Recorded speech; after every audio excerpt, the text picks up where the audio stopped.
Students, आज मैं आपको प्रश्नावली 4.3 का प्रश्न क्रमांक 2 समझाने वाली हूँ। इस प्रश्न में कहा गया है कि भागफल ज्ञात कीजिए एवं बताइए कि क्या भाजक भाज्य का एक गुणनखंड है। इस प्रश्न में एक व्यंजक है, त्रिपदीय व्यंजक। देखते हैं आप, इसमें 3 पद है। इस त्रिपदीय व्यंजक को आपको द्विपदीय व्यंजक से भाग देना है।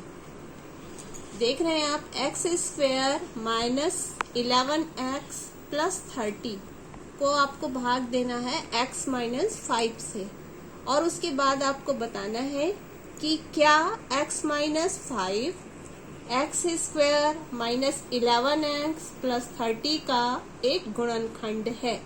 तो आपको इसमें करना ये है कि पहले तो आपको इसको भाग देना है, और जब आप भाग दे लेंगे और आपको भागफल और शेषफल प्राप्त हो जाएगा, तो जब आपको शेषफल 0 मिल जाएगा तब आप बता सकते हैं कि भाजक जो है वो भाज्य का एक गुणनखंड है।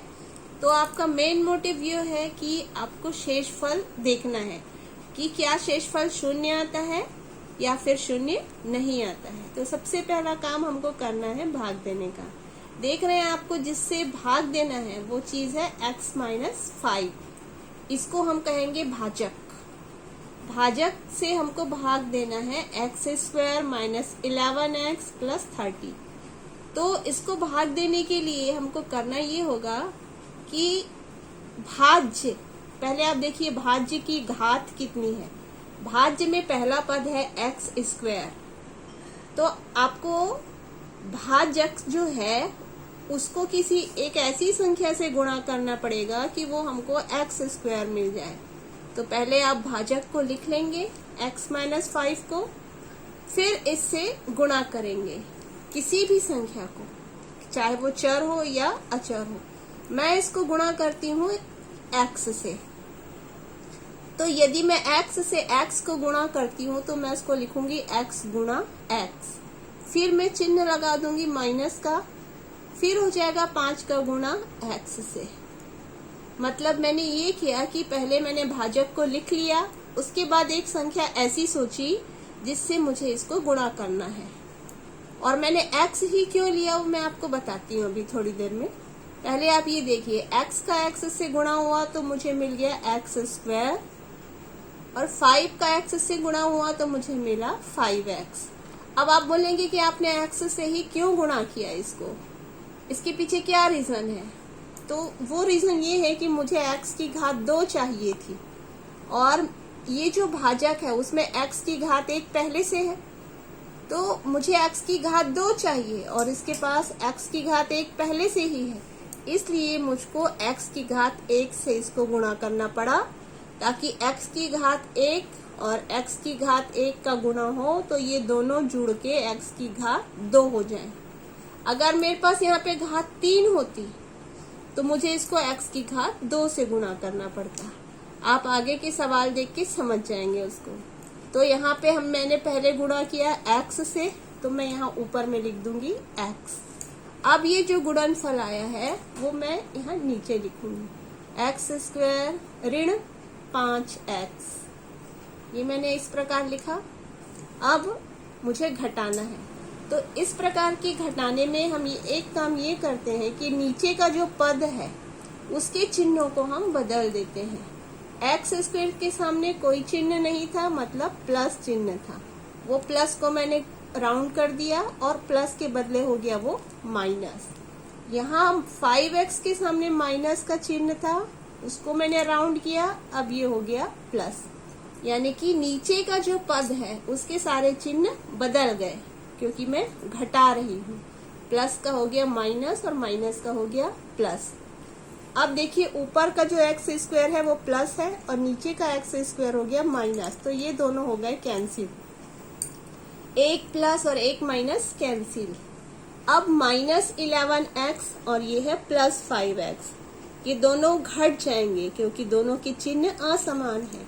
11 में से 5 गया तो मुझे मिला 6x, और चिन्ह बड़ा है 11 तो उसके सामने माइनस है, इसलिए मैं यहाँ पे माइनस साइन लगाऊंगी।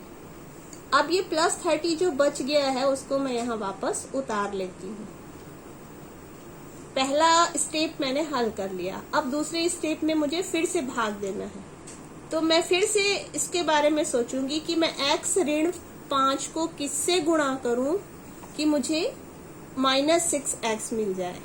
तो हम ये देखेंगे कि x तो ऑलरेडी है हमारे पास, केवल ऋण 6 से मुझे यदि गुणा करना पड़ा तो सारी चीजें मुझे मिल जाएंगी। तो मैं ऋण 6 से गुणा करती हूँ, इसको देखती हूँ क्या आता है। x को मैंने यदि ऋण 6 से गुणा किया तो मुझे मिला ऋण 6x। फिर ऋण 5 को ऋण 6 से गुणा करूंगी तो मुझे मिल जाएगा धन 30। यहाँ पर जो चिन्ह होता है वही चिन्ह हम गुणा के लिए लेते हैं, और यहाँ पर जो संख्या होती है वही संख्या भी गुणा के लिए लेते हैं, तो हमको वही संख्या प्राप्त हो जाती है। तो मैंने x ऋण 5 को गुणा किया ऋण 6 से, और जिस संख्या से हम गुणा करते हैं उसको यहाँ हम ऊपर लिख देते हैं ऋण 6, और ये जो गुणनफल आया है उसको मैं यहाँ नीचे लिख दूंगी ऋण 6x और धन 30।